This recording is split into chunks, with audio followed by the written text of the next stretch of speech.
welcome to Good Grief, the podcast dedicated to demystifying and destigmatizing grief with compassion and humor. I'm Nikki. I'm an end-of-life doula and a grief coach in Columbus, Ohio. And today we are going to talk about simple escapes. But before we dive into that, as always, I would like to remind you that you are perfectly welcome to come follow me on patreon.com/Nikki the Death Doula. I have moved a lot of my content over there, so there is actually plenty of content for you to consume for free. But if you would like to get some more stuff, some great grief affirmations, check-ins, videos, access to this podcast a whole week early, then you can sign up to be a paid patron of mine. And all of the money I receive through my Patreon goes to a special line item in my budget so that I can provide pro bono work to those who cannot afford my services. For as little as $1 a month, you can be helping me and helping out somebody who might need me and get some great stuff along the way. So again, that's patreon.com/Nikki the Death Doula. Now, let's just go ahead and dive right into this. So what do I mean by simple escapes? Well, as you know, I have a special place in my heart for caregivers. I work with caregivers a lot. I speak with caregivers, and I see you. I know you're there, and I know and see the struggles that you have. It is a very unforgiving and all-consuming task to become a caregiver for somebody. And it's very easy to just say, I don't have time for self-care. I think part of that is I've talked about self-care on this podcast a bit, right? I've brought it up many times. I've even talked about other coping mechanisms and things, but I think a lot of people just get the wrong idea with self-care and think that it has to be a night out with your friends or a bubble bath with a glass of wine or going to see a movie. And while yes, those are things that might help you feel better, those are things that might be good ways to care for yourself, but that's not all self-care has to be. And sometimes we don't have the time for that, or we don't have the money for that. And I'm here to tell you that there are things you can do in under 5 minutes for free that are a perfect way to just kind of escape for a moment, recenter yourself, and give yourself a little love. So I'm going to go through a few of those now with you. So I'm a big proponent of nature and being outside. There's something that reminds us that we are part of something bigger when we get stuck in our own little bubble and our own little tunnel vision. It's really hard to lose sight of everything around us. So I'm always saying go for a walk. And if that is something that you are physically capable of doing, you don't have to go for a long walk. You don't have to go for an all-day hike. Get outside and walk to the end of the block and back. Or even just go stand outside. Just stand there. Just be outside, separate yourself from whatever it is you're dealing with at that moment. It's that simple. And moving your body can also help too, which is why walking is such a great thing. So go for a quick walk or just step outside. Next thing, embrace silence.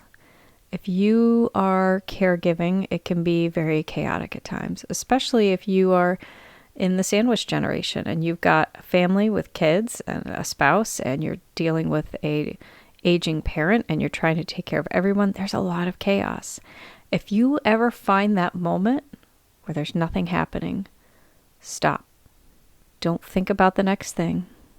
Don't say anything. Don't turn on music. Don't turn on a podcast. Just stop and just sit in that silence for a minute. As long as you can, but a minute, 30 seconds, just sit with that. Silence is beautiful. I was just reading a very interesting article the other day about what silence does to your brain, and it really does release dopamine chemicals to just give you some nice, happy feeling. So just enjoy silence. The next thing, super simple, could not be easier. Take a deep breath. I know you hear that a lot, especially when people are freaking out. You might say, just stop, take a deep breath. But there's a reason for that. There is science behind this, that taking a deep breath, filling up your lungs and flowing more oxygen into your blood and into your brain can do amazing things for your psyche and your well-being. So take a deep breath. Take 2 or 3 deep breaths. There are a lot of amazing breathwork techniques out there as well. And I've mentioned a couple of them on the show before, but just in case you're unfamiliar, my two favorites are I use with my clients for grounding, and I use myself personally. The two I use the most is square breathing. And I believe I've mentioned that on here too, where think of a square. So you breathe in for 4 counts, hold for 4 counts, breathe out for 4 counts, hold for 4 counts. So you just do that over and over and over again. And with that, it gets you focusing on something else for a second, right? Because you're focused on counting those beats, if it's a second, a beat, whatever you want that to be, just you're focusing on that. So you're pulling your brain out of whatever it's stuck in at that moment and giving it something else to do. And with that, you're getting, again, that oxygen into your body, get that oxygen into your brain, into your bloodstream, and just reawaken everything. My other favorite breathing technique is great for panic attacks, which I very open about my anxiety, and I am a terrible flyer. So whenever I've had to be on an airplane or take a flight, these are some of the breathing techniques I use, where you breathe in for maybe a 2 to 4 count, but you focus on the breath out and hold that longer. So you're controlling the out breath and breathing out for, I usually do 8. I try to do 8 counts. At the beginning, sometimes it's a little hard for me to do 8. Sometimes I can only do 6, but a shorter count in and a longer count out.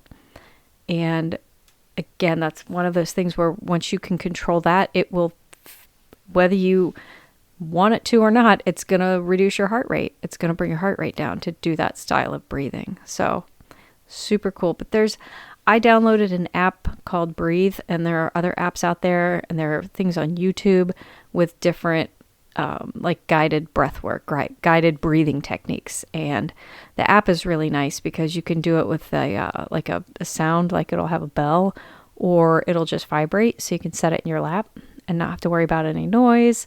And it'll just like gently vibrate when it's time to take a breath in and hold and out. You can design your own or use some guided ones. It's great. So find an app, but seriously, take a couple deep breaths. Even if you just are in a moment and you just have time for 1 deep breath, that can do a lot. If you can do 4 or 5 minutes of that, even better. Just take some deep breaths. A great time for that, especially, is if you know you're about to walk into a really tricky situation or something that you know is going to be chaotic. Take a few deep breaths before you step into that. So there you go. All right. Next, another perfect, beautiful, free, and easy thing you can do is if you are one to make coffee or tea at home. This is something I try to do when I make tea in the evenings. Is I tend to listen to podcasts all day. My phone is just constantly going. I've either got my earbuds in or my phone's just out and I'm listening to podcasts. And I'm constantly kind of always listening to things. So when I have time in the evening, if I'm going to make a cup of tea, I turn the phone off, put it down, and I'll go in to make the tea with no distractions. I'm not listening to anything. I'm not watching anything. And I'm trying really hard not to think about anything at that moment too, except for putting the water in the kettle, turning the kettle on, taking the tea bag out, put it in the cup. And, I just really focus on each step of making that cup of tea. And then I pour it. And I take a moment. It has to steep, and it's always a little too hot to drink immediately. But I'll just hold that cup in my hands and take a couple of deep breaths of that steamy air, because the steam is good for your sinuses too. And I can breathe in whatever delicious tea I have for that evening. So just taking your time when you make yourself a beverage. Savor each tiny little sip you can. Think about the flavors. I did, at the retreat I went to last December, we did an exercise in mindful eating, which is something I struggle with. I've got a lot of issues around food and eating, and taking the time to really contemplate the food that you're eating. Where did this come from? How many people have handled this? Like, how many lives went into making this bag of tea in front of me. There were the people growing the plants or the flowers. There were the people that harvested them, the people that put them into the bag. And all those individual people have their own lives and all these things that came together to make this one little bag of tea. So taking some time for mindfulness when you're eating or drinking, it's also better for your digestion. So there you go. A little bit of woo for you. Another really simple thing you can do, I have my workshop on journaling through grief. I talk about journaling a lot, and you don't have to journal all day long. You don't have to write big, long, meaningful things, but take time to write down 3 happy things. I've talked about gratitude journaling, things like that. Sometimes that's not always easy, but if you just sit down and write 3 happy things that happened that day, or 3 things, if you really can't find 3 happy things, just pick 3 things that didn't really suck.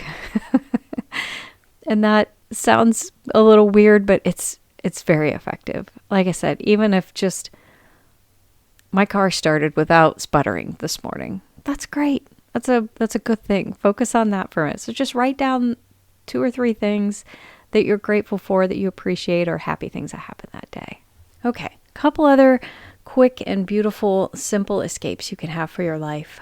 Take a moment and stretch. I'm not saying sit down and do, 45 minutes of yoga or yoga at all, but just stretch. Stand up, arch your back, reach your hands as high as you can to the ceiling, assuming you're physically able to do so. Bend down as low as you can to touch your toes or your ankles. Stretch your calves out up against a wall. And maybe throw in some of those breathing techniques while you're doing some stretching. But stretching your muscles can also help release some endorphins into the bloodstream that will help wake you up and re-energize you, which is why for those of us that sit at desks a lot during the day, it's really good to get up and stretch every few minutes because it'll help wake you up, refocus your body, and keep you from getting those achy, sore muscles. So just, a few simple stretches, even just reaching your arms up over your head, touching your toes. If you can do some side bends, maybe some lunges, things of that, whatever you're physically capable of doing, do a few stretches. And I promise you, it'll change your perspective pretty quickly. One really fun thing, if this is something that you have available to you, is look at photos that make you happy. Maybe these are family photos. Maybe these are photos of your significant other or your pet, but just take 5 minutes and flip through a photo album you keep on your phone, or, an actual physical photo album if you have one in your house, but look at photos of things that make you happy. Maybe even take a moment to remember the day that photo was taken if you can. That is a simple, quick vacation you can take in your brain, is to just look at some photos of some beautiful moments in your life. And lastly, one of my absolute most favorite things to do, if you are able to spare a half hour or so, just sit by a window. Just sit and look out a window. See what's going on outside that window. I love to just sit and look out the window. I mean, my cat does it all day. So sometimes I will sit with him and we'll look out the window together and we'll watch the people walking their dogs around my neighborhood. Joggers go by, different cars. Sometimes the wind's blowing so I can watch the leaves wrestle around on the tree in front of my house. But just sit and just observe. You don't have to think. You don't have to interact.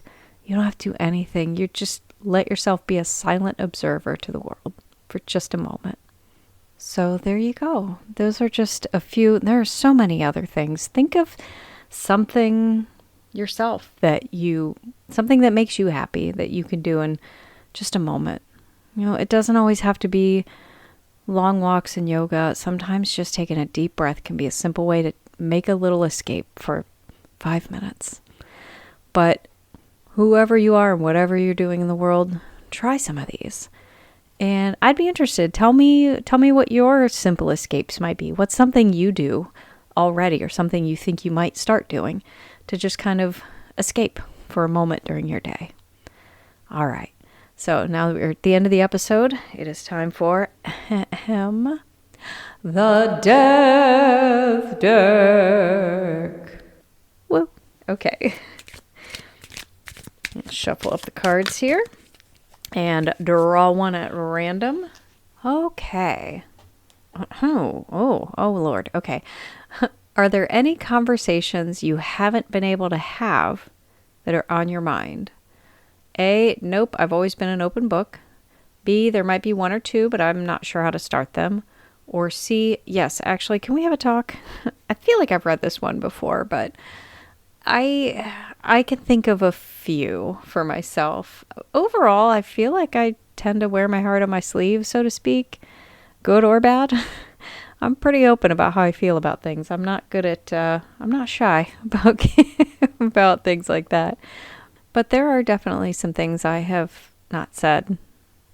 And it's very interesting this came up because this is something I work with my clients when they're at the end of their end of life. As far as, are there things that you need to say to somebody before you go, or things that, unfinished business, conversations you want to have? It can be very important for closure for people to say that thing they never said. So think about that. If there's something, or is there a conversation that you have that's really on your mind, do it now. Because there's one I'm thinking of in particular that I would love to have with my brother, but he is gone now, so I can't have that conversation with him. But do that now. Life's too short, you guys. I'm always saying that. You know me, the death duel is going to bring that up. But either way, it's important for closure sometimes. So have that conversation today while that person's still with you.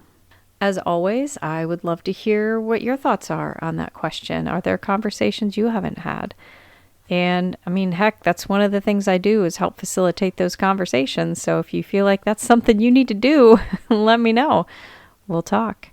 And we'll talk so that you can talk. Anyway, I would love for you to let me know your answer to this question. And like I said, tell me about your simple escapes. I love collecting things like that. So let me know.